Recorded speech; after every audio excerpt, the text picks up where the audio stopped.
Quick, look!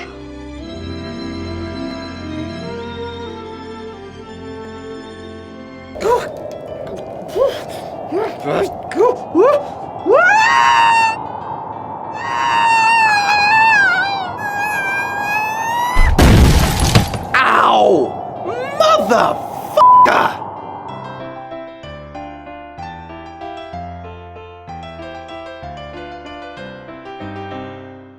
An almost inconceivably huge thank you to my patrons for making what I do possible, especially the big three, April Mack, Shelby Holtz, and beloved Sylphine. Consider joining their ranks to get access to new exclusive content every month, including episodes of Lost in Adaptation that can't be posted to YouTube for copyright reasons. Hello my beautiful watchers, and welcome to Lost in Adaptation, the personification of that friend you won't go to the movies with anymore because they just can't shut up about how it differed from the book. Today we're having a look at everyone's favourite nanny and or possibly Time Lord depending on your fan theory allegiances. If you had no idea that Mary Poppins was a series of children's books long before it was a film, don't feel terrible. This is one of those situations where the adaptation overwhelmed the original and inescapably became the first thing that people think of when they hear the title. In this case though, it wasn't because the books were obscure, they were massive in their time. It's just that the film was a cultural phenomenon that eclipsed them despite their success. But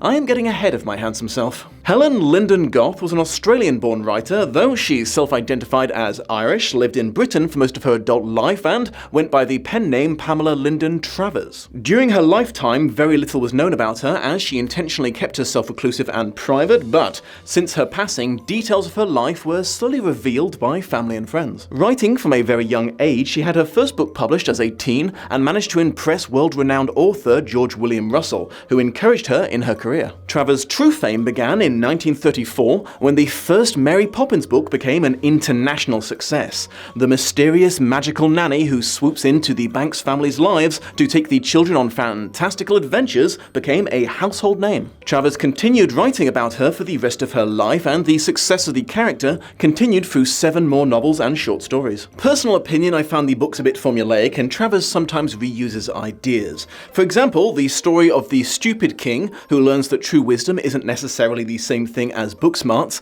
might be a little easy to confuse with the story of the intelligent king who learns that true wisdom isn't necessarily the same thing as book smarts. I also feel I should warn potential readers to keep in mind that these books were written by a white British wannabe in the 1930s, so I mean, they're not racist. There's the classic casually offensive turns of phrase from the era, and a deeply unfortunate scene where Mrs. Banks and her cook yell racial abuse at a chimney sweep because his face is black with soot. Anyways, Travers later stated that she didn't feel like she created Mary Poppins, but had simply been the vessel for her entering our universe, so to speak. That said, she also clearly felt an extreme ownership over her, a feeling that would cause a lot of tension when some bloke called Walt Disney made it his personal mission to bring her books to the big screen. Indeed, the story behind how Mary Poppins eventually became a film is famously quite a tumultuous one. So much so it inspired at least 2 documentaries and a dramatization starring Emma Thompson and Tom Hanks. Supposedly, at the behest of his children, Disney first reached out to Travers about buying the film rights to Mary Poppins in the 1940s.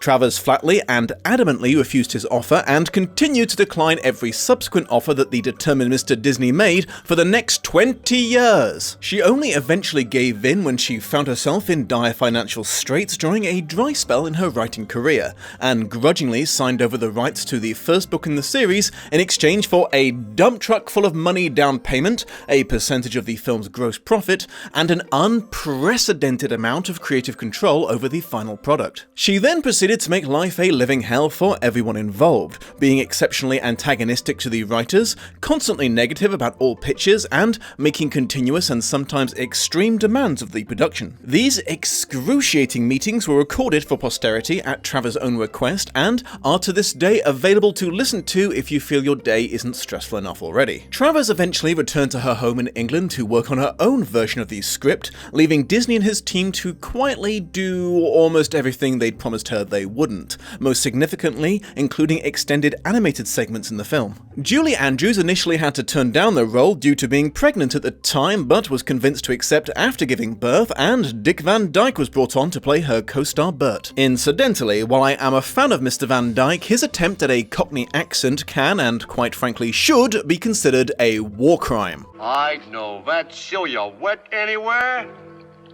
Mary Poppins! Golden Age of cinema veterans David Tomlinson and Glynis Johns were brought on to play the Banks' parents. Hermione Baddeley played their eccentric housekeeper. Karen Dotrice got the role of Jane, and her little brother Michael was played by Matthew Garber, who, not fun fact, died tragically young of hepatitis when he was 21.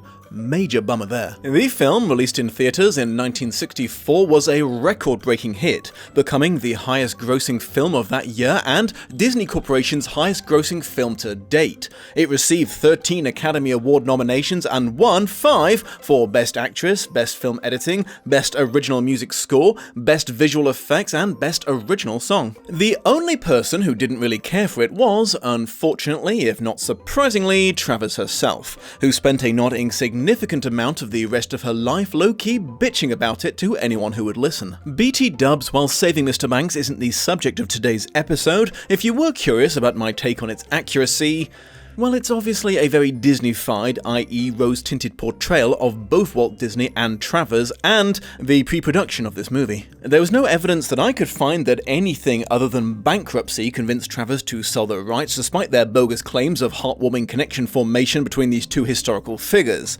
Lindsay Ellis did a whole thing on this if you'd like to know more. Anyways, was Travers' anger over the film justified? Did Disney really take so many liberties with her work? Well, yes and no, but mostly yes. I hate to give the game away right at the start, but of the 12 chapters of the book, only 5 are adapted into the film in any capacity, and they make up the minority of the film's runtime. But even a partial adaptation has the potential to be true to the spirit of the book, if not the details. So, let's see if that was the case here. Let's talk adaptation.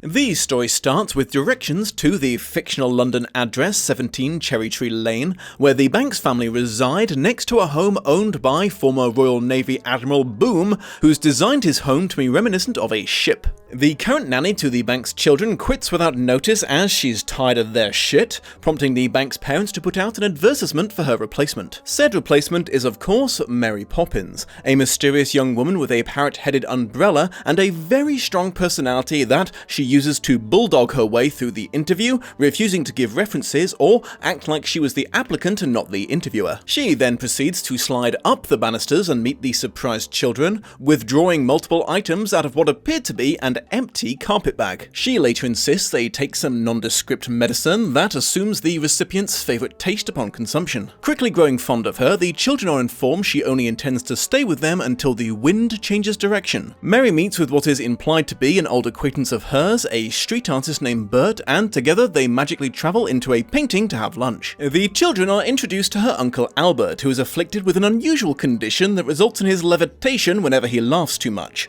a condition that spreads to Jane and Michael, forcing Mary to grudgingly join them for a tea party on the ceiling until they're all eventually cured using sad thoughts. They briefly encounter a birdseed seller hawking her wares for tuppence. Hawking, get it?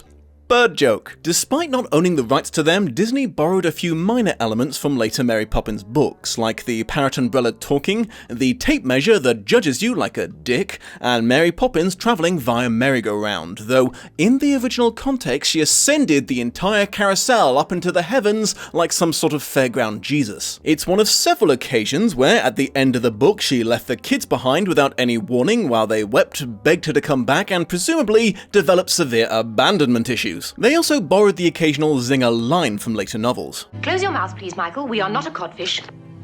Fun fact, in the book she said that in front of an actual talking codfish, and he was slightly offended, suggesting the turn of phrase was fish racist. Do your thing, internet! Okay, let's go over the minor stuff before we discuss the mustached elephant in the room. Despite Mr. Banks confidently singing about it being 1910... It's grand to be an Englishman in 1910. King Edward's on the throne. It's the age of men. The books are set in Travers' contemporary 1930s. It is pretty sick being English though, I'll grant him that. People dig the accent. Number 17 Cherry Tree Lane was a little more dilapidated than its neighbours in the book, as Mr. Banks had to inform his wife that she could have a well-decorated home or 4 children, as he couldn't afford both. Yes, you heard me correctly, there were 4 children in the book, Jane, Michael, and the infant twins, John and Barbara. They even added a 5th baby in the sequels. Joking aside, their omission isn't super surprising, seeing as babies can't take part in most of Poppins' fantastical activities.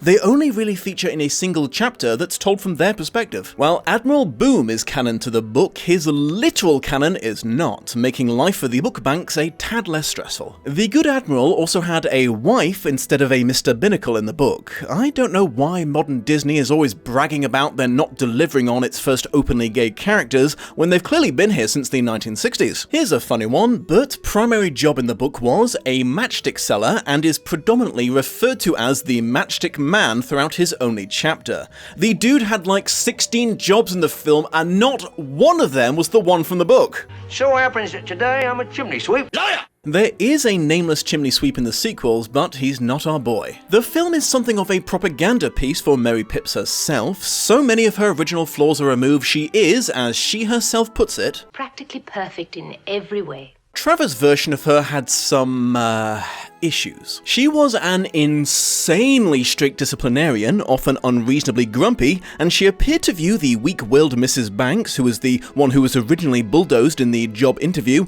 with a certain amount of contempt, as she was extremely condescending to her whenever they spoke. Book Poppins would also regularly engage in some light gaslighting with the children after the conclusion of any of their adventures, vehemently denying the events had taken place despite there always being some sort of physical proof that they had in fact happened. In fact, with every book, she got more and more aggressive with the children for daring to comment on the events of the day. Wowee, it sure was amazing going to the North Pole and meeting all those talking penguins with you, Mary Poppins. I'm sure I have no idea what you're talking about, Michael. As if a beautiful, dignified young lady such as myself would do anything as uncouth as adventure in the tundra. But you're still covered in snow, Mary Poppins. One more sentence and I will end your pathetic, dishonest little life, Michael Banks. The kids were, quite frankly, terrified of their nanny and her nanny wrath. Even taking into account the fantastical adventures you would get to go on because of her, I'm not sure I could have loved her the way they did. But most of all, Book Mary Poppins was very vain. She was obsessed with owning clothes that were the height of fashion, dressed with meticulous effort to look as good as possible, and she absolutely could not let any reflective surface pass without admiring herself for a few minutes. Mrs. Banks, who was slightly more of a regular appearance than her husband, but not by much, had her role expanded considerably in the film by making her a dedicated member of the women's suffragette movement, campaigning for equal rights for women in an extremely patriarchal Great Britain.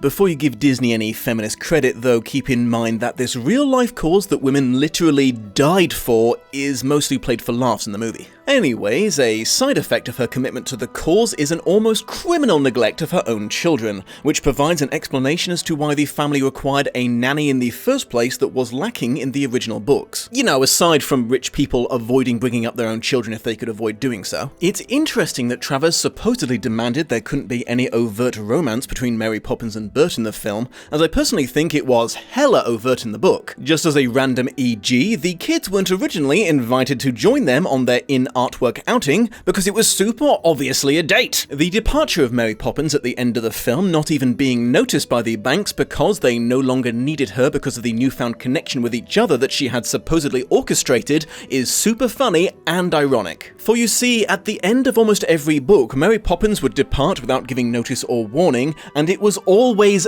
devastating for the children and deeply frustrating for their parents. But they kept accepting her back in every subsequent book because, in her absence, the Banks family's lives fell apart and the kids descended into deep depression, forcing them to become increasingly dependent on her to function. All around me are familiar faces, worn out places.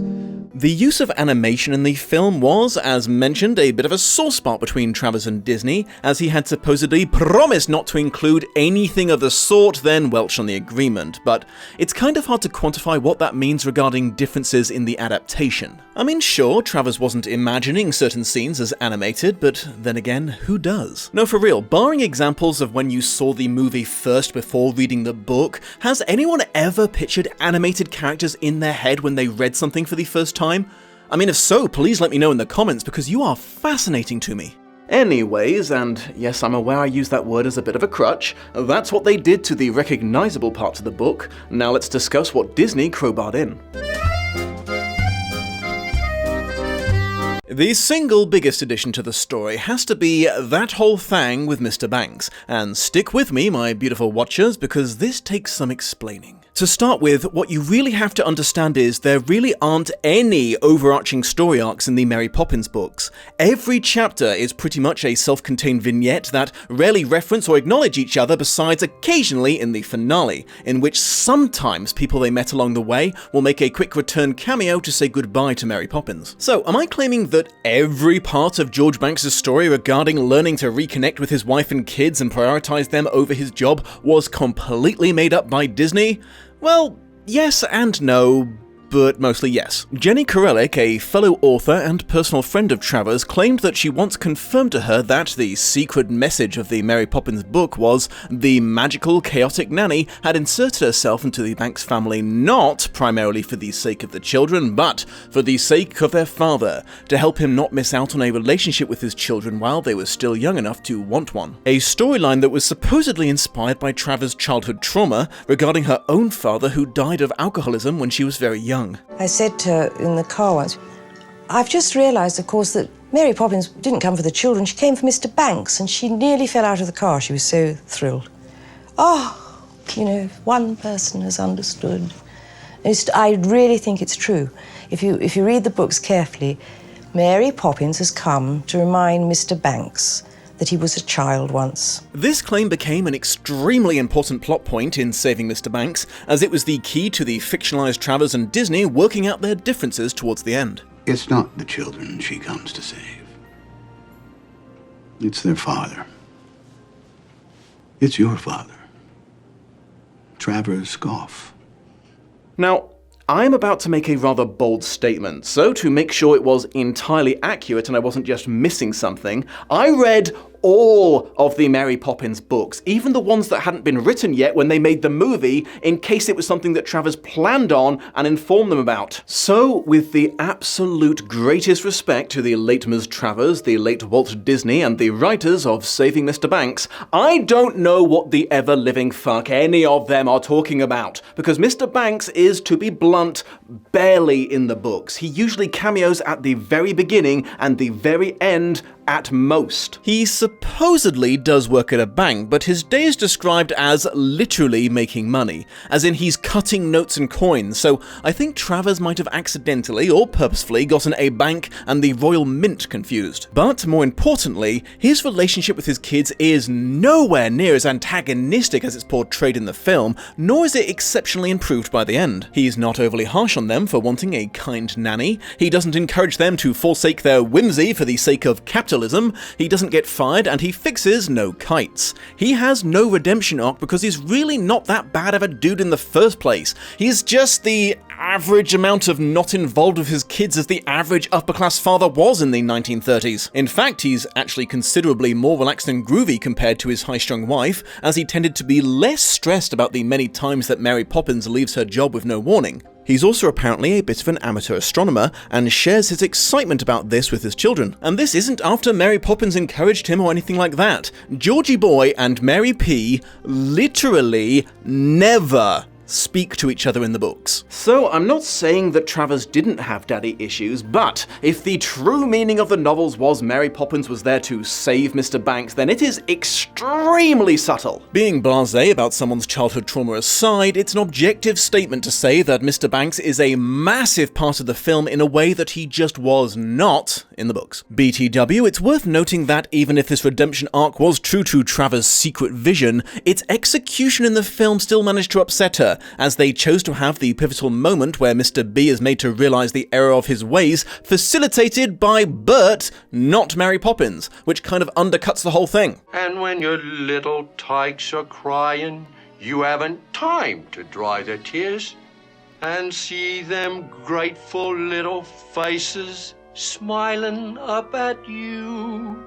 On to more minor additions. There were no other applicants for the nanny position to get blown away by a magic gale. In fact, the only person thrown around by the weather was M to the P herself, who, in her first appearance, looks like she's being pushed to the Banks house by the wind before being slammed against it with considerable force, almost like she was being guided to the place she was needed the most by an overly enthusiastic element. Magically tidying up the nursery was also a Disney original, as was everything that went on in the art world besides Bert and Mary eating, including the Irish fox and the whole supercalifragile whatever stuff. The kids accidentally starting a panic run at the bank, the impromptu rooftop exploration, the chimney sweep flash mob, and the Admiral's subsequent artillery barrage. As hinted at before, Bert's role in the film was considerably enhanced, making him a lead character and even a fourth wall breaking narrator at times.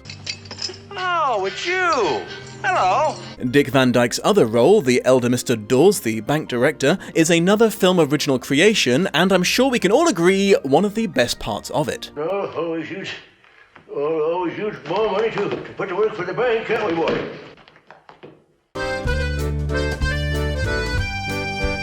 Okay, let's talk about those missing chapters. Miss Lark's Andrew. The Banks' next-door neighbour has a spoiled little dog that dreams of normalcy and briefly runs away, returning with a mongrel stray in tow. With Mary Poppins working as a translator, he successfully blackmails his owner into adopting his new brother despite her snooty objections. While this story is left out, Andrew himself and Mary Poppins' ability to communicate with him make a cameo appearance in the film. The Dancing Cow. The kids observe a cow walking down the road whom Mary Poppins claims is a friend of her mother's, and tells them a fairy tale-like story about how said cow found that she couldn't stop dancing one day, even to eat or care for her calf, so went to get the advice of a local king, who observed that her inescapable need to groove was caused by a fallen star that had become caught on her horn. Following his advice, the cow jumped over the moon, which returned the star to the sky, but she later missed strutting her funky stuff, so embarked on a quest to find a replacement. Now, I'm sure we can all agree that the fallen star is very clearly a metaphor for cocaine. It was brave of PM Travers to work her rave phase into her writing. An owl and a squirrel watched a happy couple swooning beneath the tree. Bad Tuesday. Michael, it turns out, has a dark passenger of misbehavior that he feels compelled to let out every now and again. So, on a random Tuesday, much to Mary Poppins' annoyance, he unleashes all of his impulse control issues throughout the day. After a lot of misbehavior, he eventually comes across a shiny compass in the park that Mary Poppins claims belongs to her, and it magically transports them all around the world where they meet various talking animals. While this distracts Mikey Boy for a while, he returns to his chaos as soon as he gets home. However, that night he has terrible nightmares about the creatures he just met coming to eat him, but he's rescued by Mary Pops at the last moment, which I guess cures him of his temporary assholedom. Mrs. Corrie. So slight backstory to this one. Apparently back in Travers' time, a lot of children's treats like gingerbread or chocolate came wrapped in little golden stars that some children collected for funsies. Mary P takes the kids to a gingerbread shop run by a Mrs. Corrie and her two very tall, very depressed daughters, whom the children inform they have a large stock of stars that they've been saving for years now at home. Later that night, they awaken to witness Mary Poppins stealing their stars and sneaking out to meet with the Corrie family, who have a huge ladder that they use to glue the stars to the sky, where they transform into the real deal, making Jane wonder if all stars are made out of discarded candy wrappers. John and Barbara's story. Jane and Michael accompany their parents to a party, leaving the Mary Poppinator with the twin babies John and Barbara, who it turns out are fully sapient and able to communicate with all animals and elements. This is apparently a skill that we all had until we turned 1, when we forgot it and had to develop mental faculties all over again. The one exception to this rule being Mary Poppins, who never went through this change. The implication of this is that Mary Poppins has been fully self-aware since birth. Mother, this whole potty training fiasco is an embarrassment to both of us, and Father, if I have to remind you about my subscription to the Times one more time, I will not be responsible for my actions. Also, I do believe I asked for a bicky a good quarter hour ago. Spit motherfucking spot. Anyways, John and Barbara, on the cusp of their first birthday, are distressed by and are in denial of the idea of their impending de-evolution and amnesia, but have indeed gone through the transformation by the end of the chapter. So yes, in addition to being a gosh awful film, Baby Geniuses is also apparently highly derivative. I'm shook. Full Moon. This one's interesting because it actually starts as a solo adventure with Jane and Michael, and Mary Poppins only pops in at the end. After musing out loud about what goes on at the zoo at night, the Banks kids find themselves admitted to said closed zoo by a bear dressed as a security guard and are given a tour by various other animals, who show them some humans in cages, including, amusingly, Admiral Boom. These unlucky peeps apparently didn't leave the zoo on time and became temporary exhibits as punishment. After a while, they're taken to the reptile house, where they find Mary Poppins having a royal audience with a hammered dryad snake, aka the King Cobra, who, despite the lion's good press, is apparently the true king of the animals. Take that, Simba. The Snake King explains that the zoo's residents can only get out and about like this when Mary Poppins' birthday falls on a full moon, and as a special birthday gift, he sheds his own skin so she can make a fashion accessory out of it. As per her usual MO, the next day, MP denies the supernatural events of the night before, but has a rather nice new snakeskin belt around her waist, proving that she's a filthy liar. Christmas shopping.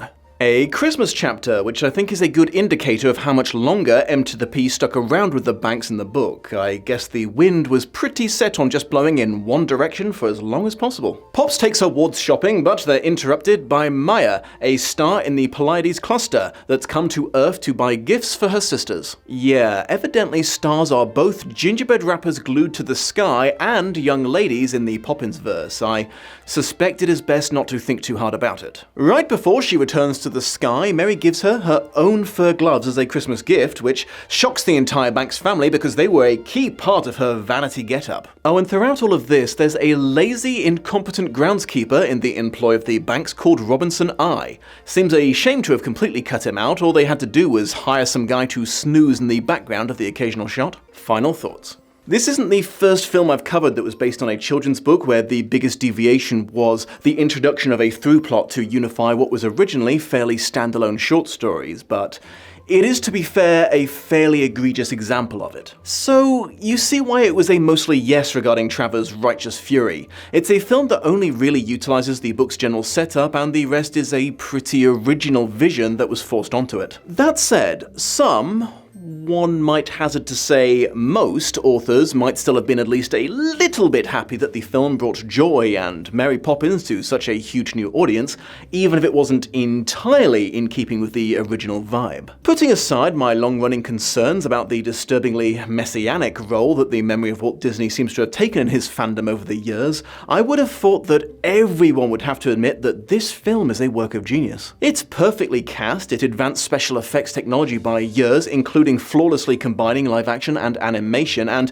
it well deserved its Academy Awards for original songs. And if nothing else, you'd think that Travers would at least have appreciated being made into a millionaire. But Pamela Travers was, from what I've been able to glean from research, kind of, how do I put this delicately, a massive asshole. I hate to speak ill of the dead, but it sounds like she was just the worst. Even her own children had extremely mixed feelings about her. I mean, she adopted one boy out of a pair of twins because an astrologer told her to based on the baby's horoscopes. And then when they found out about it later in life, she forbid them from seeing each other. Who does that? Anyways, regarding what happened next, because of the colossal stick up her arse and the fact that she was now set for life, there was no chance that Travers would willingly give up any more film rights to Disney, despite repeated attempts by the man himself and his company after his passing. All were either flat out rejected, sabotaged by her bizarre demands like a complete embargo on the color red. We can't make the picture without the color red. or tanked by Julie Andrews' poorly timed attempts to retire from acting. But while Disney was floundering, the Russian commies stepped up and made a very strange two-part TV movie musical in 1983. One has to assume without anyone's permission, because screw those capitalist pigs. The plot was a combination of stories from several of Travers' books and a subplot about Mr. Banks being a get-rich-quick scheme eccentric who nearly blows up the neighborhood. This version is in serious danger of becoming my favorite. В конце концов, кто хозяин в доме? Вы! Будете здесь, рядом, да! Уберите идиота! Посмотрим, кто кого! Что не выходит? Доброе утро! Эй! Travers' vendetta against the 1964 film continued for her whole life. Shortly before she died, Sir Cameron Mackintosh approached her on behalf of Disney Theatrical Productions about making a musical stage play out of her IP. Allegedly, one of her two iron-hard stipulations was that no one who had worked on the film would be allowed anywhere near the project. The other was that all of the producers had to be English, but that's just good business sense. We are intrinsically better at most things. It's grand to be an Englishman. Said musical, despite being a musical, ended up being significantly closer to her books plot-wise, and when it went to Broadway, they changed a bunch of stuff for no reason, so I am certain the shade of Travers felt justified in both of her demands. Of course, as I'm sure you're aware, eventually Disney Corp got the last laugh in 2018, when they were finally allowed to make Mary Poppins Returns, starring Emily Blunt as the titular nanny, and Lin-Manuel Miranda as Bert's bad Cockney accent successor. Kicking bronze, it means dance. It's Leary speak. You don't say the word you mean, you say something that rhymes only. Here, I'll show you how it works. In a predictable repetition of history, Travers' stories got a look in here and there, but most of the movie was dedicated to an original plot about the grown-up Banks children overcoming financial difficulties during the Great Depression. Personally, I felt this film was a little overrated, but I can see why other people liked it. That said, I do feel behooved to mention that if you can't get a cameo from Julie Andrews, just don't bother making the whole frickin' movie, and if you're going to insist on doing so, you should probably rewrite the role that was super obviously intended for her just a little bit, you know? Like, I love the late great Angela Lansbury as much as the next guy. She was as talented as she was gorgeous, but it makes no sense for her to symbolically pass the torch on to Emily Blunt. I mean, what is Mary Poppins going to solve murders in a small New England town now? So I am 100% sure that Travers would have hated it as much as she did the first one, but as I said, she kinda sucked, so who cares? Thank you for joining me, my beautiful watchers. If you enjoyed this video, consider checking out these other adaptation breakdowns by yours truly, and don't forget to do all that good YouTube stuff like commenting, liking, and persistently recommending the channel to your friends.